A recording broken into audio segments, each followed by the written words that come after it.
আসসালামু আলাইকুম। মোবাইলে মেমোরি কার্ড সাপোর্ট করতেছে না, মোবাইলে এইচডি কার্ড সাপোর্ট করতেছে না। আপনার যদি এরকম সমস্যা হয়ে থাকে তাহলে আমার এই ভিডিওটা শেষ পর্যন্ত দেখুন, তাহলে কিন্তু আপনি খুব সহজে এই সমস্যার সমাধান করতে পারবেন। এর জন্য অবশ্যই আপনাকে ভিডিওটি শেষ পর্যন্ত দেখতে হবে এবং আপনাকে 2 থেকে 3টা কাজ করা লাগবে, তাহলে কিন্তু আপনার মোবাইলের এইচডি কার্ড বা মেমোরি কার্ড সাপোর্ট করতে পারে।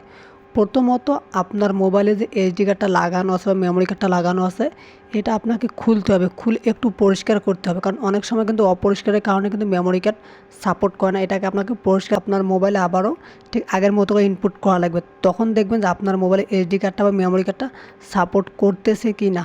যদি তারপরও আপনার মোবাইলে এইচডি কার্ড বা মেমোরি কার্ডটা সাপোর্ট না করে, তাহলে অবশ্যই আপনার যে মেমোরি কার্ডটা আছে বা এইচডি কার্ডটা আছে এটাকে অন্য একটা ফোনে টেস্ট করতে হবে, অন্য একটা ফোনে লাগিয়ে দেখতে হবে যে অন্য ফোনে এটা সাপোর্ট করতেছে কি না।